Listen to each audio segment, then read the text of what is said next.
तो इससे पहले हम लोगों ने ये सुना था कि किस तरीके से सती अपने शरीर को भस्म करती हैं और किस तरीके से उस यज्ञ मंडप में आकाशवाणी होती है और दक्ष को पता चलता है कि अब उसका सर्वनाश हो जाएगा। तो अब कथा को आगे बढ़ाते हुए ब्रह्मा जी बोलते हैं, जिन रुद्र गणों को ऋभु गणों ने मारा था उनमें से जो कुछ बच के रह गए थे वो सब भाग के शिव जी के पास जाते हैं और उनको सारा का सारा वृत्तांत सुना देते हैं कि क्या क्या हुआ, सती ने कैसे अपने आप को भस्म कर लिया। तो जब शिव जी ये सुनते हैं तो वो अत्यंत क्रोध में भर जाते हैं और अपने बालों से एक जटा उखाड़ते हैं और पर्वत पर फेंक देते हैं। हे मुनि, भगवान रुद्र द्वारा जटा पटकने पर उसके दो भाग हो जाते हैं। उसके पहले भाग से महाभयंकर महाबलशाली वीरभद्र का जन्म होता है और दूसरे भाग से महाकाली का जन्म होता है। वो दोनों ही बहुत बड़े, ऐसा लग रहा था कि पूरे आकाश को लील लेंगे, इतने बड़े थे और बहुत ही भयानक थे। वो भगवान शिव को सामने देखकर उन्हें प्रणाम करते हैं और उनसे पूछते हैं, सूर्य सोम तथा अग्नि स्वरूप नेत्र वाले हे प्रभु, मैं कौन सा कार्य करूं? शीघ्र ही आज्ञा प्रदान करें। हे ईशान, क्या मैं आधे ही क्षण में समुद्र को सुखा दूं? हे ईशान, क्या मैं आधे ही क्षण में सारे के सारे पर्वतों को चूर चूर कर दूं? या फिर हे ईशान, क्या मैं आधे ही क्षण में इस पूरे ब्रह्मांड को खत्म कर दूं? जब ये जो वीरभद्र है वो शिव से कहते हैं तो शिव उनसे बोलते हैं, इस समय ब्रह्मा का पुत्र दक्ष यज्ञ करने के लिए तत्पर है। वह महाअभिमानी, दुष्ट तथा अज्ञान के वश मेरा विरोधी हो गया है। हे गणेश्वर, तुम यज्ञ मंडप में जाओ और वहां जो भी है उसे भस्म कर दो और यज्ञ का विध्वंस कर डालो। हे वीर, पत्नियों तथा बंधुओं सहित वहां उपस्थित दक्ष आदि सभी लोगों को लीला पूर्वक भस्म करके उसके बाद ही तुम कोई और काम करना, मतलब उससे पहले विश्राम मत करना और ये सब करने के बाद मेरे पास वापस लौट आना। तत्पश्चात शूलधारी उन देवाधिदेव की आज्ञा को शिरोधार्य करके वीरभद्र वहां से शीघ्र ही दक्ष के यज्ञ को खत्म करने के लिए वहां से चल पड़ा। भगवान शिव ने प्रलय अग्नि के समान करोड़ों महावीर गणों को केवल शोभा के लिए ही उसके साथ भेज दिया। वह बलशाली तथा बहुत बल वाला वीरभद्र अपने रथ पर सवार होके, जिसको शेर खींच रहे थे, दक्ष के यज्ञ की ओर बढ़ा। उसके साथ काली, कात्यायनी, ईशानी, चामुंडा, मुंडमर्दनी, भद्रकाली, भद्रा, त्वरिता, वैष्णवी, ये सारे के सारे जो 9 दुर्गा के रूप हैं वो भी साथ चल रहे थे और महाकाली भी उनके साथ चल रही थी। इस प्रकार गणों सहित वीरभद्र के प्रस्थान करने पर दक्ष तथा वहां जो देवता उपस्थित थे उन्हें अपशगुन दिखाई देने पड़े। हे तात, दक्ष की बाईं आंख, बाईं भुजा और बाईं जांघ फड़कने लगी, जो अनेक प्रकारों का कष्टों का कारण बनती है। उस समय दक्ष के यज्ञ स्थल में भूकंप उत्पन्न हो गया। दक्ष को दोपहर में ही अनेक प्रकार के अद्भुत नक्षत्र दिखने लगे। दिशाएं मलिन हो गईं, सूर्य चितकबरा हो गया और सूर्य के समान पूरा का पूरा आकाश आग से जलने लगा। वहां पे खून की बारिश होने लगी। उन उपद्रवों को देखकर दक्ष तथा अन्य देवता आदि भी अत्यंत भयभीत हो उठे। उस समय दक्ष मन ही मन अत्यंत व्याकुल हो कांपने लगा और वहां पे प्रभु लक्ष्मीपति भगवान विष्णु के शरण में गया और उनसे बोला, हे विष्णु, हे दीनबंधु, आपको मेरी और मेरे इस यज्ञ की रक्षा करनी होगी। आप ही यज्ञ के रक्षक हैं, आप ही यज्ञ स्वरूप हैं। ये सुनने के बाद हरि उनसे बोलते हैं, हे दक्ष, शिव तत्व को ना जानने के कारण आपने सबके अधिपति परमात्मा शंकर की अवहेलना की है।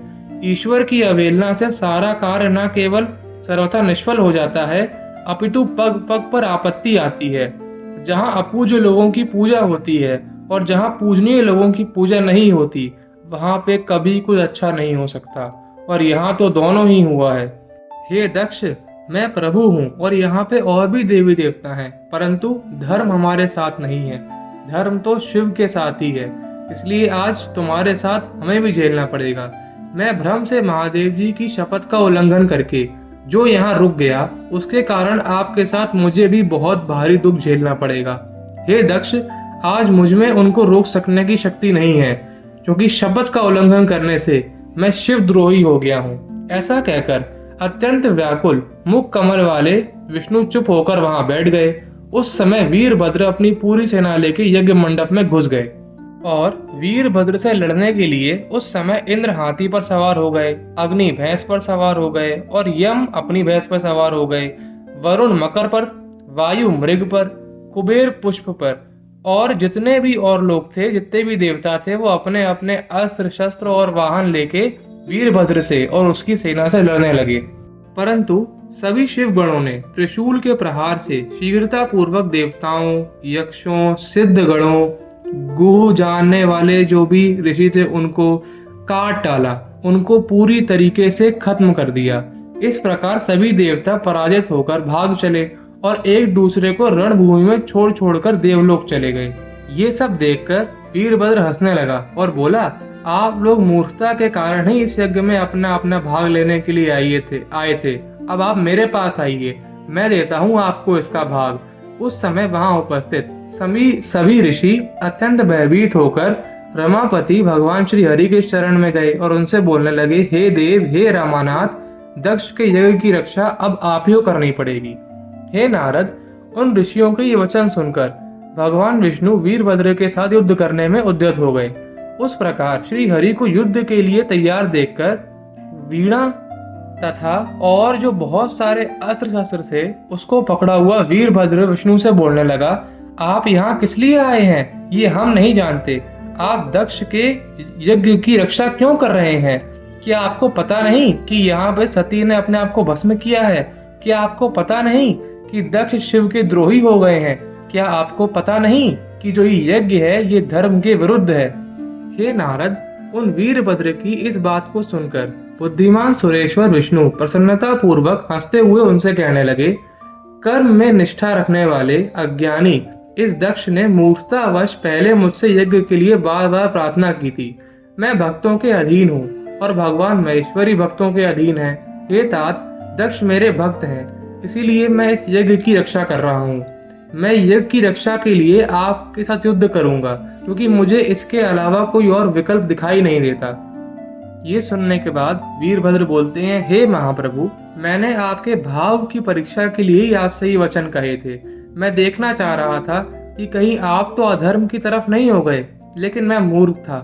मुझे पता था कि आप कभी धर्म का रास्ता नहीं छोड़ सकते, लेकिन अपने भक्त के लिए यहाँ पे मेरे सामने खड़े हैं, तो चलिए युद्ध करते हैं। सभी शत्रुओं के विनाशक महाबलवान वीरभद्र भगवान विष्णु के साथ युद्ध में सभी प्रकार के दुखों को दूर करने वाले भगवान शंकर का अपने हृदय में ध्यान करके दिव्य रथ पर आरूढ़ होकर बड़े महान अस्त्रों को लेकर सिंह के समान गर्जना करने लगे।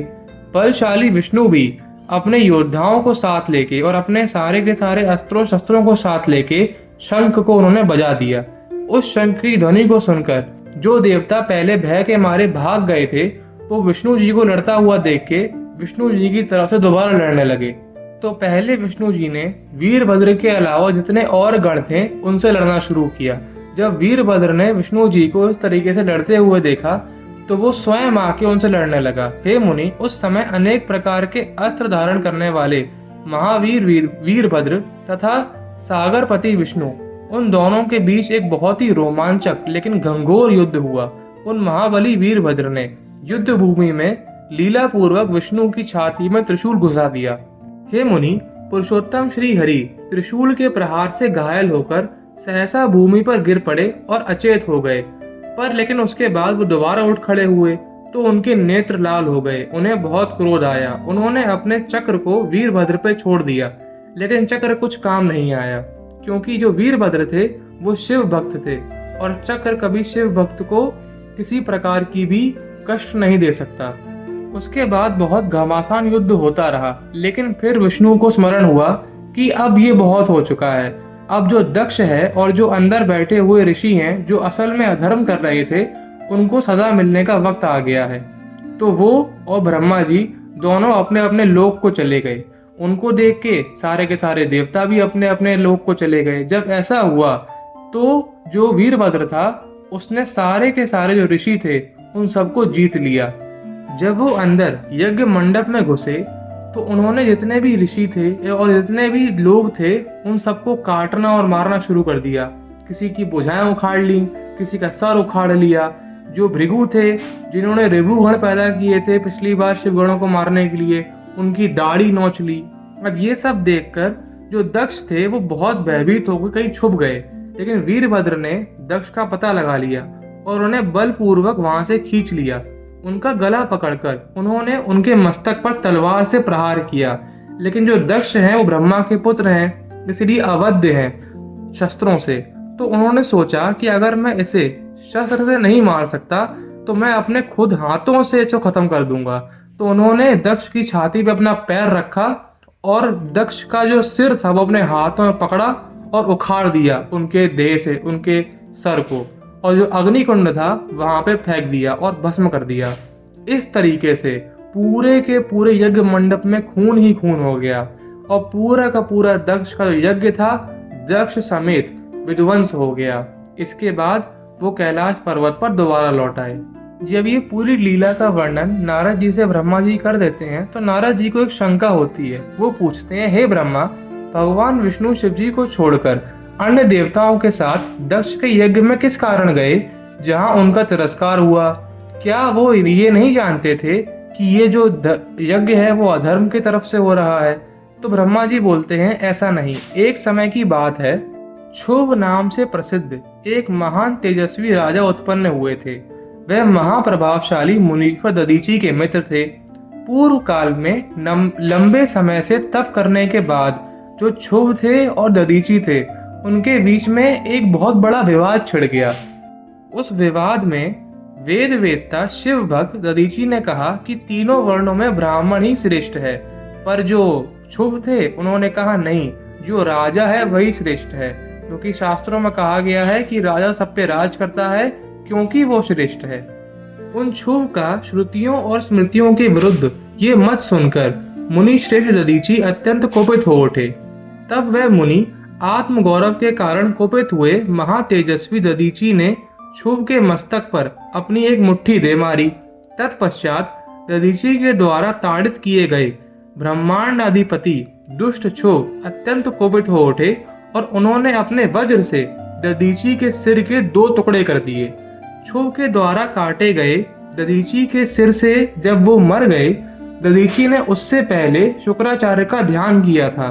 तो शुक्राचार्य वहां पे उसके बाद आए और उनके पास मृत संजीवनी विद्या थी, तो उन्होंने दधीची को दोबारा जीवित कर दिया। जब वो उनको जीवित कर देते हैं तो शुक्राचार्य महामृत्युंजय मंत्र जो कि उनको संजीवनी रूप में मिला था वो दधीची को बोलते हैं कि आप इसका जप कीजिए, और उसके बाद उस पूरे मंत्र का व्याख्यान करते हैं। तो वो सुनिए, हम त्रिलोकी के पिता, 3 नेत्र वाले, तीनों मंडलों सूर्य सोम तथा अग्नि के पिता तथा तीनों गुणों सत्व रज तथा तम इनके स्वामी महेश्वर का पूजन करते हैं।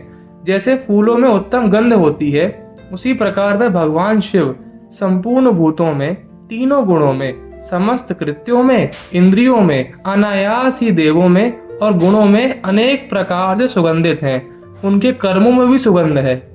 वह देव रुद्र अमृत स्वरूप हैं, जो पूर्ण कर्म से, तपस्या से, स्वाध्याय से, योग से अथवा ध्यान से उनकी आराधना करता है वो उन्हें अवश्य ही प्राप्त करता है। जिस प्रकार ककड़ी का पौधा अपने फल से स्वयं ही लता को बांधने को छोड़ देता है और स्वयं ही गिर जाता है, उसी प्रकार हे प्रभु सदाशिव, मुझे अंत समय में कोई कष्ट ना हो, मैं बिना किसी कष्ट के आपके चरणों में आ जाऊं। यही त्र्यंबकम यजामहे सुगंधिम पुष्टिवर्धनम उर्वा रुक्मिव वंदनात् मृत्युर्मोक्षी अमामृताम की व्याख्या है, जो मेरे मत से सर्वोत्तम है। हे दधीची, आप मेरे द्वारा दिए गए इस मंत्र का शिव परायण होके खूब जप कीजिए। अब मैं सदाशिव के ध्यान को बता रहा हूँ, जिसके अनुसार उनका ध्यान करके मंत्र जप करना चाहिए। इस प्रकार जप करने से बुद्धिमान पुरुष भगवान शिव के प्रभाव से इस मंत्र को बहुत जल्दी सिद्ध कर लेता है। तो ध्यान कैसे करना है? अपने 2 कर कमलों में स्थित दोनों कुंभों से जल को निकालकर ऊपर वाले दोनों हाथों से सिर पर अभिषेक करते हुए कुंभ सहित अपने अन्य दोनों हाथों को अपनी गोद में धारण करते हुए शेष 2 हाथों से अक्षय माला तथा मृग मृदु धारण करने वाले कमल के आसन पर विराजमान, सिर पर स्थित चंद्रमा स्थित, टपकते हुए अमृत कर्णों से भीगे हुए शरीर वाले व 3 नेत्र वाले पार्वती सहित महामृत्युंजय भगवान का मैं ध्यान करता हूँ। उनकी ये बात सुनकर महामुनि दधीचि बड़े प्रेम से शिवजी का स्मरण करते हुए तपस्या के लिए वन में गए। वहां जाकर वे विधि पूर्वक महामृत्युंजय मंत्र का जप करने लगे और प्रेम पूर्वक शिव का चिंतन करते हुए तपस्या करने लगे। हे महामुनि, तब उस जप से प्रसन्न चित्त हुए भक्त वत्सल शिव ने उन्हें प्रेम पूर्वक अपना दर्शन कराया और उनसे कहा, वर मांगिए। तो दधीचि ने कहा, हे देवदेव, हे महादेव, मुझे 3 वर चाहिए। मेरी हड्डी वज्र की हो जाए, कोई भी मुझे मार ना सके और मैं सर्वथा अधीन हो जाऊं, मतलब मैं कभी दीनता को प्राप्त ना हो। उनके ये वचन सुनकर प्रसन्न हुए परमेश्वर ने तथास्तु कहा और उन दधीचि को 3 वर दे दिए। शिवजी से 3 वर पाकर वेद मार्ग में प्रतिष्ठित महामुनि आनंद मग्न हो गए और शीघ्र ही राजा क्षुभ के पास गए। उग्र स्वभाव वाले, महातेजस्वी, अवध्य और अब तो किसी के द्वारा वध करने में भी बिल्कुल असक्षम, वो जब क्षुभ से मिले तो उन्होंने क्षुभ को एक लात मारी तो क्षुभ को दर्द हुआ। तो क्षुभ ने भी दोबारा अपने वज्र से उनकी छाती पर प्रहार किया, लेकिन इस बार वज्र से उनकी छाती पे कोई असर नहीं पड़ा। तो क्षुभ थे बड़े आश्चर्यचकित हो गए। उन्होंने सोचा कि ये क्या। तब उन्होंने अपनी जब योग में देखा कि ये तो अवध्य हैं, इनका जो हड्डी है वो वज्र की है और ये अब कभी दीन भी नहीं होंगे। ये जब देखने के बाद उन्होंने सोचा, क्यों ना मैं भी भगवान नारायण का ध्यान करके उनसे ही इनको पराजित करने का वर मांग लेता हूँ। तो फिर वो वन में जाते हैं जो क्षुभ हैं और भगवान नारायण का ध्यान करते हैं और उनसे बोलते हैं, हे भगवान, दधीचि नाम से प्रसिद्ध एक ब्राह्मण है जो धर्म के ज्ञाता तथा विनम्र स्वभाव वाले हैं। वो पहले मेरे मित्र थे, लेकिन उसके बाद वाद विवाद और काफी सारे संवाद के बाद हम लोग एक दूसरे के शत्रु हो गए हैं। उनके पास शिवजी द्वारा दिए गए 3 वरदान हैं जिससे वो मर नहीं सकते, इसलिए आप जाके उनका ही घमंड तोड़िए। जब विष्णु जी ये सुनते हैं तो वो बोलते हैं, हे क्षुभ, तुम्हारी बुद्धि नष्ट हो गई है। वो शिव भक्त हैं, उनका अभिमान या उनमें अभिमान नहीं है। वो तो ब्राह्मण है, वो तो हमेशा अभय रहते हैं। वो तुम्हारे अभिमान को तोड़ने के लिए तुम्हें आके उन्होंने मारा है, लेकिन तुमने मेरी पूजा करी है तो ये निष्फल नहीं जा सकती। इसलिए मैं एक बार जाके प्रयास अवश्य करूंगा, लेकिन मुझे पता है इस प्रयास का कोई नतीजा निकलने वाला नहीं है और इसके बदले में मुझे और देवताओं को ही बाद में सहना पड़ेगा। हे नारद, भक्त वत्सल भगवान विष्णु राजा क्षुभ के हित साधन के लिए एक ब्राह्मण का रूप धारण करके दधीचि के पास जाते हैं और दधीचि के पास जाके बोलते हैं कि मुझे आपसे एक चीज चाहिए। लेकिन दधीचि जैसे ही उनको देखते हैं वो बोलते हैं, मैं आप श्री हरि विष्णु को जानता हूँ। हे सुव्रत, आप ब्राह्मण का वेश छोड़ दीजिए। मेरे पास त्रिकाल दर्शन है, मतलब मैं सब देख सकता हूँ शिव की कृपा से, इसलिए आप इसको छोड़ दीजिए और अपने असली रूप में आके मुझसे बोलिए कि आपको क्या चाहिए। तब विष्णु अपने असली रूप में आते हैं और उनसे बोलते हैं, हे महामते, हे शिव भक्त, मुझे पता है कि आपको सब कुछ पता है, लेकिन मेरी एक बात सुनिए। जो आपने ये शत्रुता मोल ले ली है क्षुभ के साथ, उसे छोड़ दीजिए। वो अभी नादान है, बस उसके पास जाकर ये कह दीजिए कि मैं आपसे डरता हूँ। सिर्फ एक बार कह दीजिए तो उसके मन को थोड़ी शांति मिल जाएगी। और आप तो ब्राह्मण हैं, आप तो उदार हृदय वाले हैं, तो बस एक बार मेरी ये बात मान लीजिए। जब दधीचि विष्णु की ये बात सुनते हैं तो वो उनसे बोलते हैं, कदापि नहीं, मैं किसी के सामने भी ये नहीं कहूँगा कि मैं उससे डरता हूँ, क्योंकि मैं पिनाकधारी शिव की कृपा से इस पूरे के पूरे संसार में अभय हूँ। जब विष्णु ये सुनते हैं तो उन्हें क्रोध आ जाता है। वो अपने चक्र को दधीचि पे छोड़ देते हैं, पर चक्र उन तक पहुंच ही नहीं पाता और वापस लौट के आ जाता है। तब दधीचि बोलते हैं, आपका चक्र मुझे कुछ नहीं कर सकता, ये शिव ने ही आपको दिया है, तो शिव भक्त पे इसका कोई प्रयोग नहीं हो सकता है। ऐसा होने के बाद विष्णु और दधीचि में एक महान युद्ध छिड़ जाता है, जिसे कोई भी देवी या देवता रोक नहीं पा रहे होते हैं। उस समय मैं यानी ब्रह्मा और आप नारद और क्षुभ वहां पे आते हैं और उनसे बोलते हैं कि हे विष्णु, इनसे मत लड़िए, आप इनसे जीत नहीं सकते और ना ये आपसे जीत सकते हैं, तो इस युद्ध का कोई भी प्रयोजन नहीं है। और क्षुभ उनसे बोलता है दधीचि से कि हे दधीचि, मुझे क्षमा कर दीजिए, मैंने जो भी आपसे कहा उसके लिए मुझे क्षमा कर दीजिए। तो दधीचि जो उदार हृदय वाले हैं वो उनसे बोल देते हैं ठीक है, मैंने तुम्हें क्षमा किया। लेकिन जो विष्णु हैं उनकी तरफ देख के दधीची क्रोधित हो जाते हैं और उनसे बोलते हैं कि आपने मुझ पे बेकार में ही अपने चक्र का प्रयोग किया, इसलिए मैं आपको श्राप देता हूँ और आपके सारे देवी देवताओं को श्राप देता हूँ कि आप लोग शिव की अग्नि से एक ना एक दिन जरूर भस्म हो जाएंगे। मतलब आप लोगों का इस अभिमान को शिव तोड़ेंगे। ये बोलने के बाद वो ऋषि अपने आश्रम को चले जाते हैं और विष्णु भी दोबारा वैकुंठ लौट जाते हैं। इसी श्राप के चलते जो विष्णु है वो दक्ष के उस अधर्म युक्त यज्ञ में चले गए थे और वहां पे वीरभद्र के द्वारा हार गए। तो इसी के साथ कथा को यहीं विराम देते हैं। ओम नमः शिवाय।